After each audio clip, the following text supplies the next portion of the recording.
Used to snowstorms, so okay, good. Should we maybe have everyone come in? All right.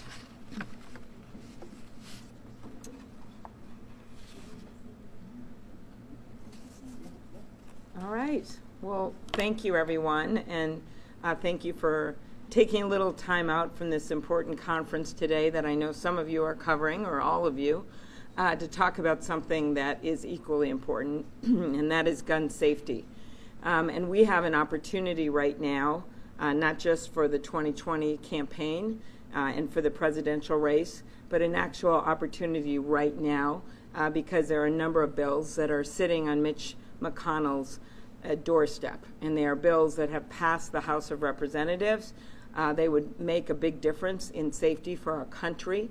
Nevada has taken a lead here with the new governor and the legislature in terms of actually passing some of these bills on a state level, but nothing will really change unless, in my mind, you can make it building block by building block and get the political support. But unless we start doing this on a federal level, we're not going to get the kind of policy change that we need. So I want to commend the people up here with me today, as well as the state and the legislative leaders for what you've done on guns. And of course, I'm very aware that we're so close right now. Yeah, I've been outside doing a lot of big speeches, sorry. We are so close right now to Mandalay Bay, where that tragedy occurred. I was having breakfast with someone who was talking about the mass shooting and talking about how the next day there were still cell phones ringing in the parking lots as people were desperately trying to find their loved ones. And it's those kinds of images, like what people saw in Dayton and El Paso, that is changing public opinion and changing people's views of what's happening. So I want to introduce the people up here. Teresa Crawford with Moms Demand Action, right down here. Maria Teresa from Battleborn Progress. Thank you for your work. Ozzy, the State Assemblyman, I'll just call him Ozzy because everyone knows who he is. Of course, the all-powerful Donna West, the Clark County Democratic Chair. Thank you. Tuan, thank you. A voice of Vietnam, Vegas. Fayez with the Asian American, thank you. Democratic Caucus. Elizabeth with Nevada Chapter Chair for Moms Demand Action, who is right there, thank you. And Marjorie Gonzalez, thank you as well for your leadership. These people are up here because they've been on the front lines fighting this issue for a long, long time. And we know what happened in Las Vegas, the site of the deadliest mass shooting in our country's history. And I think it's always important to say that because sometimes this becomes just numbers, and it's just not just about numbers. It's about those individual people and their families and those that we lost and are still grieving. Since that time, it has been shooting after shooting, and it is not just the mass shootings, it's also the daily violence. I used to be a prosecutor, so that was actually my first exposure to all of this. Was just the cases we would see day in and day out, and that's when I got involved in this. I was an early supporter of reauthorizing the assault weapon ban, and I did that really from the perspective of law enforcement. We failed, law enforcement did, in getting that reauthorized and lobbying for that. So even police chiefs couldn't get it done. Then I went to the Senate, and I got on the Judiciary Committee, and I thought, well, this is going to be a time where we can really see action and demand action. And our first really big major test after years of inaction was after Sandy Hook. And I won't ever forget that day because the morning that that bill went down, of course, it was sponsored by two A-rated NRA senators, Senator Manchin and Toomey, and they were willing to take the political risk because they'd seen the murders and they wanted to do something. And we still couldn't pass that bill. And I remember having to tell the families, because I had been talking to Senator Manchin the night before, and we'd been lobbying various people to try to get it done, and I told them we didn't have the votes to pass it. And I still remember one of the moms who said, you know, my son had autism, and he could hardly talk, and he would always point to the picture of his school aide on the refrigerator before he went to school, and he did that the day he died. And he went off to school. She never saw him alive again, and hours later she was sitting in that firehouse waiting. One by one the kids came in, and pretty soon the parents that were left knew they would never see their babies alive again. And as she's sobbing, she said she had this moment where she thought of that school aide because she knew that she would never leave her son's side. And when they found them both shot to death, that woman had her arms around that little boy.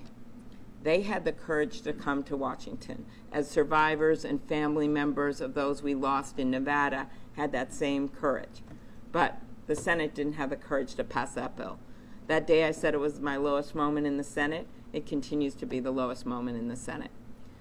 So then we fast forward to Parkland, to Nevada, and to all of these shootings. And what somehow happened after those shootings is there was a sea change in this country. And a lot of it had to do with young people. There were a lot of young people at that concert, and certainly there were a lot of young people that stood after Parkland.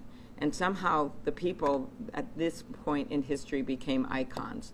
Those kids after Parkland and other kids across the country, they watched them, they saw them, and they started asking their dads and their grandpas, you know, I know we have hunting, I know we've got guns, but why couldn't we have background checks? It wouldn't affect us. It was something like the changes we saw with gay marriage. A lot of it was driven by young people, and they marched, and of course then they voted. I come from a big hunting state, so I'm a bit different than most of the other candidates that you're going to see up on that stage. I look and ask myself every time, does this hurt my Uncle Dick in the deer stand? When I look at these proposals on bump stocks like you just passed here in Nevada, like what we've done regulatorily, we'd like to put into law federally, the background checks, the assault weapon ban, the limits on magazines. I don't think it hurts my Uncle Dick in the deer stand, and it doesn't hurt hunting. And I've actually been buoyed by the fact that we have suddenly seen more and more support for this among hunters. The numbers show it. Fox had a poll 2 weeks ago that showed that the majority of Trump voters actually wanted to see sensible background checks and do something nationally like you did here in Nevada in closing the gun show loophole. The world is changing around us, and it seems to be changing every place except in Mitch McConnell's office. You have two great senators out of Nevada, in Jackie Rosen, who I just saw, and Catherine Cortez Masto, and they get how important this issue is. They get it. Your governor gets it. But somehow there are people in Washington right now that thinks it's more important to curry favor with the NRA than it is to save the lives of their constituents. After Parkland, I sat across from the President of the United States in the White House because I lead the bill to close the boyfriend loophole. And I'll never forget this moment because I actually thought, well, maybe he actually wants to do something. There were about 15, 16 members of Congress in that room. I sat next to the Vice President, across from the President, and I had a piece of paper, and I did these hash marks, and 9 times I counted President Trump said that he wanted to pass universal background checks. You can watch the video. He said, oh, yeah, put it in there. Yeah, let's get that done. Let's put it in there. He also said that he wanted to do something on red flag laws, on my bill to close the boyfriend loophole, and a number of other things. And then what happened? The next day, he met with the NRA, and he folded. Documented fact. That's what happened. And you see echoes of this right now as he, instead of calling the Senate back, which of course the Republicans would have done if he said, you must go back, he didn't do it. In my eyes, why didn't he do it? He wants to see if public opinion ebbs. He wants to see if we lose momentum for this issue. We're standing here today to say we're not going to lose momentum for this issue. As a president, I won't fold, but as a senator in 2 weeks from now, we won't fold. And we're going to keep pushing him to call these bills up for a vote. I think about the extraordinary courage of people in Vegas who saved lives, the regular citizens who saved lives, the first responders who got there. I think about in El Paso that mom who shielded her baby and died, but her baby survived, or the veteran that got people out of that store, or in Dayton, or where those cops showed up in 1 minute, but we still lost 9 lives in 30 seconds. Those stories are about ordinary people doing extraordinary things. And we have extraordinary power right now in Washington, D.C., and our courage has to match the courage of ordinary people that have stood up. That's where we are. So the bills, and then I'll have our other speakers come up. The bills, just for our purposes here so everyone sees this, big things that I want to do and people up here want to do: assault weapon ban, magazine limits. My guess is that's going to be coming with a new president, and that's why I want to lead that charge. But the three bills that are on Mitch McConnell's doorstep right now: universal background check. That's the bill that does what Nevada just did. Passed the House of Representatives with all the new members that got in there, including from this state. Second bill is closing the Charleston loophole. And sometimes these things just sound like loopholes, this. They're not just loopholes. This resulted in the murder of innocent people in that church in Charleston when a white nationalist got a gun. They had a limit on background checks of 3 days, and the cops hadn't finished their job, and they didn't see a conviction, and he automatically got the gun. And so what these bills do is put it out to 10 days, where you'll have more time to get the background check done. Then the third bill is my bill that I've been leading for years, that I've done with Gabby Gifford. This is a bill that closes what's called the boyfriend loophole. Again, an innocent-sounding thing. But what it means is that right now in the United States, if you are convicted of serious domestic abuse against your wife or someone you live with or someone you used to be married with, you can't go out and get an AK-47.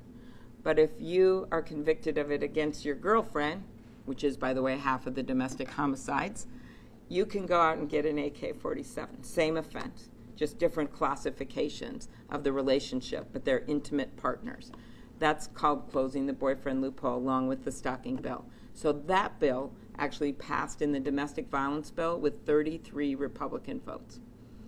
There is absolutely no reason. And right now, McConnell and the Republicans, not just stopping these three bills I just told you, they're actually stopping the whole domestic violence bill, the reauthorization of the Violence Against Women, only because this provision is in there. So those are the three bills. And they all are things that the public supports in overwhelming numbers. So the Republicans, when we get back to the Senate, they're going to have to tell us, whose side are you on? Are you on the side of domestic violence victims or the NRA? Are you on the side of the families of the people that lost loved ones in Nevada, or are you on the side of the NRA? Are you on the side of those families of the people that lost the people in the church, including the pastor's family that I got to meet, or are you on the side of the NRA? That's what this is about.